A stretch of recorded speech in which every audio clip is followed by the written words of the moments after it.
Hey guys, welcome back to Loop Hub. Today we'll talk about the biggest removals ever seen by Dr. Pimple Popper. Let's head into it. Number 6. Giant lipoma. Am I going to feel this? The man asked before Dr. Pimple Popper makes her first incision into one of the bumps on his arm. No, she retorts. Are you feeling anything sharp or uncomfortable? Maybe that's why they knocked you out the last time, because they knew they had to. We were perhaps hiding on the patient on this one. The video shows his entire arm with marker lines on bumpy spots. Lee, with the help of an assistant, eventually wrestles a chicken nugget-sized formation of loose fat out of the man's arm. And that's just the first one. Anesthesia or no, that's gotta feel weird. This content is imported from Instagram. You may be able to find the same content in another format, or you may be able to find more information at their website. A lipoma is a benign tumor under the skin that occurs due to an overgrowth of fat cells. The unsightly bumps tend to appear on the shoulders, chest, trunk, neck, thighs, and armpits. Lipomas are soft and may move under the skin when pressed upon. They grow slowly over months or years, and typically reach a size about 2 or 3 centimeters. Doctors don't know the cause of them, but some evidence exists that they are genetic. High cholesterol and unhealthy eating may contribute. Speaking of indulgent habits, Dr. Pimple Popper informs us he just told us he had some vodka before this. Drink up, guy who has lived with bubbly muscled arms. You deserve it. Number 5. Flying pillar cyst. Fans who crave that satisfying cyst pop.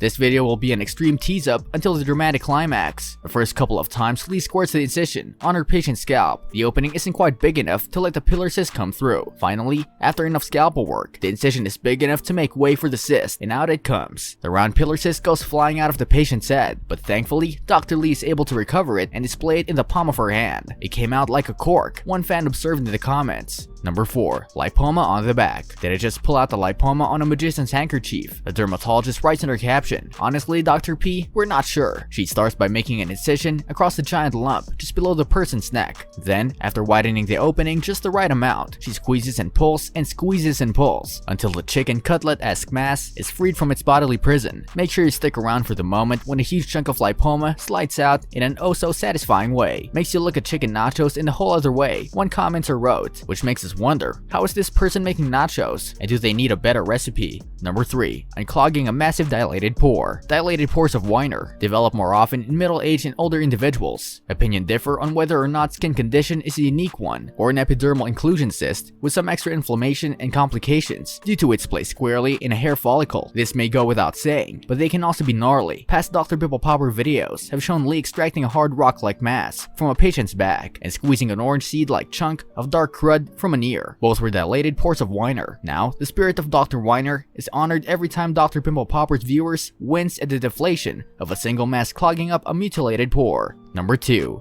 Thick cake frosting, but some fibrous tissue remains, requiring the TLC star to reach for a curette and tweezers. Lee tries to get out the pink roast beef looking mass in one motion, using the tweezers, but the borrowed gunk is stubborn. It wants to tear easily, which is common. She remarks, I'm going to see if I can try to tug it out a little bit. Sebaceous cysts result from the blockage of the sebaceous gland and can grow deep and wide, and do so slowly. This patient says she has endured hers for 2.5 years, but luckily, she found out about the wonders of Dr. Pimple Popper from her sister and made an appointment. You know, she does watch, and she got me into it, so I started watching it, she explained. Number 1. Another dilated pore. A dilated pore of Weiner, which is most commonly found on the neck or face, is a benign growth that stems from a single pore. They're mostly found in people who experience cystic acne and can be likened to super large blackhead. Unlike your common blackhead, the pore of Weiner has content so densely packed that the pore can dilate anywhere from a few millimeters to more than a centimeter in diameter. A pore of Weiner is filled with keratin and dead skin cells, which is the white substance seen extracted in Dr. Lee's video. It also has an oxidized plug that gives it a distinct black appearance. Pore of Weiners can swell and become infected if prodded and picked, often making them more painful than your average blackhead. Though the title of the video names the skin concern a dilated pore of Weiner, Dr. Lee actually opens the video, calling the label into question. She says the growth appears to be a cyst that has opened up a pore on the surface of the skin, while compacted material in a single pore creates a dilated pore of Weiner. A cyst often occurs deeper in the skin and isn't isolated to a single pore, but whatever the growth may be, it is certainly satisfying to see its removal. This brings us to the end of our video. I hope you enjoyed it, hit like if you did, and don't forget to subscribe to our channel so that you don't miss any of our videos in the future. Also, watch the 2 videos that are on your screen because I'm sure you'll love them. With that, I'll see you in the next video.